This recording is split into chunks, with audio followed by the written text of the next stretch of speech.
Hello साथीहरु, useful टिप्समा तपाईहरुलाई स्वागत छ। आजको भिडियोमा यस्तो टिप्स सिकाउन गइरहेको छु जुन चाहिँ टिप्स तपाईहरुलाई एकदमै जरुरी लाग्न सक्ने छ। किनभने यदि तपाईको पनि इंग्लिश कमजोर छ भने तपाई यो टिप्स जानिराख्यो भने तपाईलाई एकदमै फाइदा गर्नेछ। ल आउनुस्, त्यसको लागि तपाई आफ्नो मोबाइलको प्ले स्टोरमा जानुस्। प्ले स्टोरमा गएपछि सर्चमा गएर यु डिक्सनरी टाइप गर्नुस्। हेर्नुस्, मैले युडी मात्रै टाइप गरेपछि यु डिक्सनरी देखायो हैन। यहाँबाट चाहिँ यो यु डिक्सनरीलाई इन्स्टल गर्छु म है।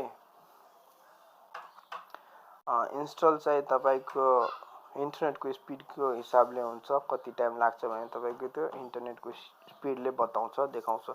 ल हेर्नुस्, मेरो चाहिँ डाउनलोड हुनमा एकदमै टाइम लागेन। यो सकिने लागेछ डाउनलोड भएर। अब हेर्नुस्, मेरो चाहिँ डाउनलोड कम्प्लिट भयो। यो डाउनलोड भएपछि यो ओपन गर्नुपर्ने हुन्छ। ओपनमा क्लिक गर्नुस्। ओपनमा क्लिक गरेपछि यो ई डिक्सनरी यसरी खुल्छ है।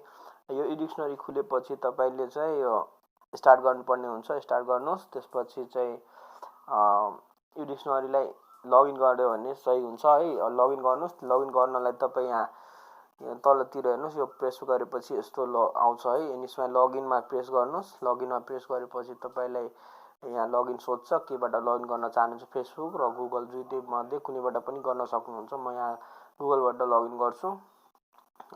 गुगलबाट लगइन गर्नलाई प्रेस गरेपछि तपाईको गुगल एकाउन्ट मोबाइलमा सेट भएको देखाउँछ। त्यसबाट कुनै पनि सिलेक्ट गरेर गर्न सक्नुहुन्छ। ल म एउटा सिलेक्ट गरेर गरेको। हेर्नुस्, एकछिन टाइम लाग्छ यो लोडिङ हुनलाई। लोडिङ भएपछि लगइन सक्सेसफुल बतायो। अब भइसक्यो लगइन मेरो। त्यसपछि के गर्नुपर्ने हुन्छ भने यहाँ सेटिङमा जाने है। यो सेटिङमा गएपछि तपाईले यो म्याजिक ट्रान्सलेट भन्ने अप्सन छ, माथि नै हुन्छ। त्यसलाई अन गर्नुपर्ने हुन्छ। अन गर्ने, अनि त्यसपछि अन गरेपछि तपाईले यहाँ केही सेटिङहरु सोध्छ जुन चाहिँ तपाईको मोबाइलमा अफ भएको कारणले गर्दा यस्तो देखाउँछ। त्यो चाहिँ अन गर्नुपर्ने हुन्छ। यो तपाईले त्यसमा प्रेस गर्दै जानुस्, सबै त्यसले बताउँछ। यहाँ मैले सेकेन्डमा प्रेस गरेको, अनि त्यहाँ अन गरे, अनि यो लास्टमा थियो एक्सेसिबिलिटीमा। अनि हेर्नुस्, यसले बताउँछ कहाँ जाने। मोर डाउनलोडेड सर्भिस छ, त्यसमा जाने। अनि त्यसपछि युडी डिक्सनरी हेर्नुस्, त्यो अफ छ, त्यसलाई अन गर्नुस्।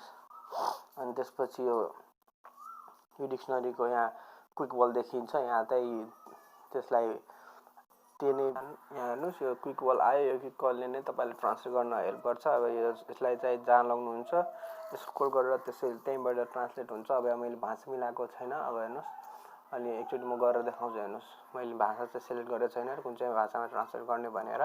त्यही भएर यहाँ चाहिँ मैले इङ्ग्लिसमै देखायो ट्रान्सलेट गरेर। अब चाहिँ मैले यो ट्रान्सलेट गर्नलाई म सेटिङमा गएर फेरि चाहिँ त्यो म्याजिक ट्रान्सलेटमा जान्छु। अनि त्यहाँ चाहिँ म आफ्नो भाषा सेलेक्ट गर्छु, कुन चाहिँ भाषामा ट्रान्सलेट गर्ने भन्ने। त्यसपछि म सेलेक्ट गरेर त्यसपछि फेरि गऱ्यो भने त्यहाँमा ल्याङ्ग्वेज ट्रान्सलेट भएर आउँछ। हेर्नुस्, म एकचोटि देखाउँछु तपाईले फेरि गरेर।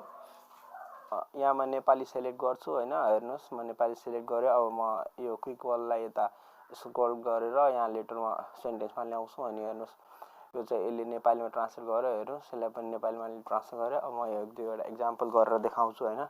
त्यसको लागि म आफ्नो ब्राउजरमा जान्छु। अनि ब्राउजरमा गुगल खोल्छु। अनि गुगलमा चाहिँ कुनै पनि इङ्ग्लिसमा हुने चाहिँ न्युज अथवा कुनै एउटा प्याराग्राफ यो टाइप म सर्च गर्छु हैन। हेर्नुस्, म कुनै वेबसाइटलाई खोल्छु। यहाँ इङ्ग्लिसमा भएको वेबसाइटलाई खोल्छु। ल अनि त्यसपछि हेर्नुस्, ल मैले एउटा इङ्ग्लिसमा भएको वेबसाइटले खोल्यो हैन। अनि यहाँ चाहिँ इङ्ग्लिसमा लेखेको सेन्टेन्सहरु छ, यसलाई म ट्रान्सलेट गरेर देखाउँछु तपाईले। ल हेर्नुस्, यो त्यहाँ क्विक वललाई त्यहाँ ल्याउन बित्तिकै त्यसले ट्रान्सलेट गरेर देखाइदियो नेपालीमा। ल यसलाई पनि म ट्रान्सलेट गरेर देखाइदिए। अब चाहिँ म एक्जाम्पलको लागि एउटा आफ्नो नेपालको हिमालयन टाइम्स को वेबसाइटमा जान्छु हैन। अनि त्यो वेबसाइटको न्युजलाई चाहिँ म नेपालीमा ट्रान्सलेट गरेर म तपाईलाई पढेर देखाउँछु हैन। अब हेर्नुस्, मैले यसको वेबसाइट खोले।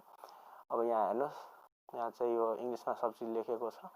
अब म त्यसलाई नेपालीमा ट्रान्सलेट गर्न गए, नेपालीमा ट्रान्सलेट भयो है।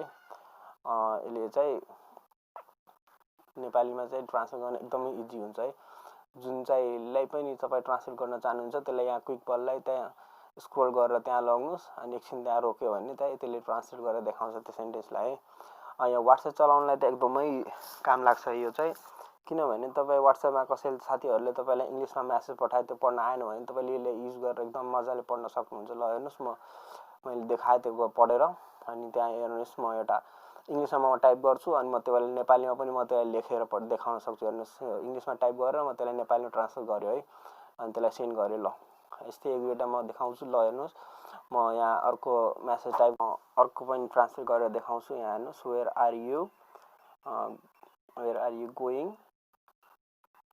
ल यसलाई म ट्रान्सलेट गर्छु नेपालीमा। हेर्नुहोस् यो नेपालीमा यसको ट्रान्सलेट भयो। अब यस्तै चाहिँ तपाईँ कुनै चाहिँ नेपालीमा लेखेर पनि तपाईँ त्यसलाई इङ्ग्लिसमा ट्रान्सलेट गरेर पठाउन सक्नुहुन्छ। जस्तै कि हेर्नुहोस् म त्यहाँ एक्चुअली भाषा सेटअप गर्नुपर्ने हुन्छ। तपाईँको नेटिभ ल्याङ्ग्वेज चाहिँ नेपाली हाल्नुहोस्, अनि त्यसपछि चाहिँ तपाईँले कुन भाषालाई ट्रान्सलेट गर्न खोज्नुभएको छ त्यो भाषालाई यहाँ ल्याङ्ग्वेज टु बी ट्रान्सलेटेडमा त्यो सेलेक्ट गर्नु, अनि त्यसपछि यो सेट भएपछि यो फेरि WhatsAppमा जानु होइन, अनि यो WhatsAppमा गएर तपाईँ नेपालीमा केही टाइप गर्नुहोस्। म यहाँ नेपालीमा केही टाइप गर्छु होइन। हेर्नुहोस् म नेपाली टाइप गरेर आएको छु। तपाईँको घर कहाँ हो है। अब म यसलाई इङ्ग्लिसमा ट्रान्सलेट गर्छु। हेर्नुहोस् त्यो क्विक बललाई त्यहाँ स्क्रोल गरेर यहाँ ल्याउनु पर्ने हुन्छ, बस ल्याएँ मैले। अब हेर्नुहोस् where is your home, simply यो ट्रान्सलेट भयो। यस्तै कुनै पनि तपाईँको साथीले मेसेज पठाएको छ त्यसमा स्क्रोल गरेर लग्नुहोस्, इङ्ग्लिसमा छ तपाईँले बुझ्न सक्नु भएन त्यसलाई ट्रान्सलेट गर्नलाई इजिली त्यहाँ लग्नुहोस् अनि यो ट्रान्सलेट हुन्छ। जस्तै फेरि एउटा म गरेर देखाइरहेको छु, एउटा अर्को सेन्टेन्स लेख्छु नेपालीमा, त्यसलाई म इङ्ग्लिसमा ट्रान्सलेट गर्छु। त्यसले चाहिँ यु डिक्सनरीले इङ्ग्लिसलाई मात्र होइन कुनै पनि भाषालाई पनि तपाईँ ट्रान्सलेट गर्न सक्नुहुनेछ।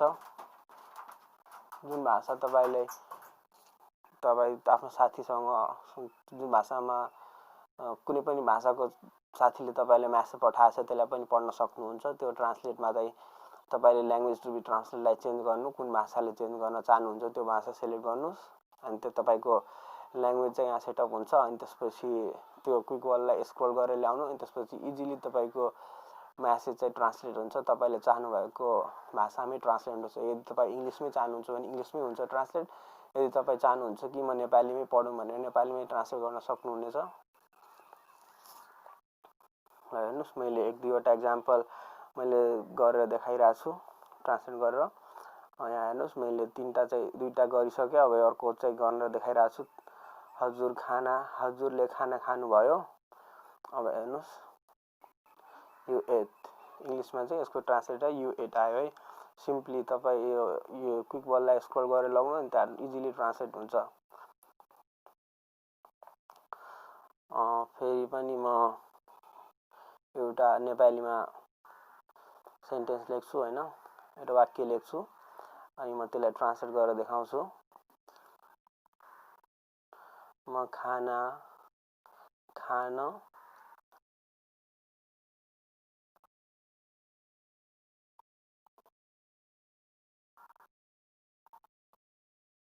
जान्छु। म खाना खान जान्छु। अब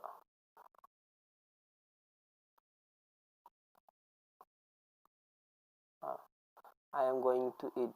ल हेर्नुहोस् एकदम मजाले ट्रान्सलेट गर्यो। अब त्यसलाई फेरि मैले पठाएकोलाई ट्रान्सलेट गरेर नेपाली पढ्न सक्छु। अब हेर्नुहोस् यो डिक्सनरीले तपाईँलाई एकदम हेल्प गर्छ। तपाईँलाई यसले ग्रामेटिकल पनि लेख्नलाई एकदम इजिली काम लाग्छ। हेर्नुहोस् त्यो क्विक बलको यहाँ देखाइरहेको छ छेउमा, त्यसमा एकचोटि तपाईँ क्लिक गर्नुहुन्छ नि त्यहाँ ग्रामरको साइन छ, त्यसमा क्लिक गर्नु। जस्तो कि हेर्नुहोस् मैले यो चाहिँ ल्याङ्ग्वेजमा उल्टो फुल्टो हल्का नमिलाइकन म लेख्छु है। Tomorrow I go home night, यो चाहिँ इङ्ग्लिसमा ग्रामेटिकली मिलेको छैन। यसलाई एकचोटि म फेरि स्क्रोल गरेर ल्याउँछु। यहाँ यो आफै ग्रामेटिकल मिलाएर लेखिदिन्छ है। यहाँ सेटिङमा गएर मैले चाहिँ यो डिक्सनरीको ग्रामर सिलेक्ट गरेको। हेर्नुहोस् tomorrow I go home at night, यो मजाले तपाईँको ग्रामेटिकल पनि मिलाइदियो। यस्तै म एक दुईवटा अझै गरेर देखाउँछु तपाईँलाई। तपाईँ चाहिँ कुनै पनि सेन्टेन्स लेख्नु, तपाईँ कुनै पनि अफिसियल लेटर लेख्न चाहनुहुन्छ, यदि तपाईँको ग्रामेटिकल मिस्टेक हुने गरेको छ भने तपाईँ यसको युजले तपाईँ आफ्नो लेटरलाई मजाले ग्रामेटिकल स्ट्रङ बनाएर लेख्न सक्नुहुनेछ। हेर्नुहोस् म एउटा म्यासेज सिम्पल चाहिँ छोटो चाहिँ म्यासेज लेख्छु है। त्यो म्यासेज मैले चाहिँ रङ पारामा लेखेको हो। ग्रामेटिकली मिस्टेक लेख्न गइरहेको छु। अब त्यसलाई म ट्रान्सलेट गर्छु अनि त्यसलाई यो ग्रामेटिकली सच्याएर यसले बनाइदिन्छ। हेर्नुहोस्, dear sir, I am very pleased with your reply. हेर्नुहोस्,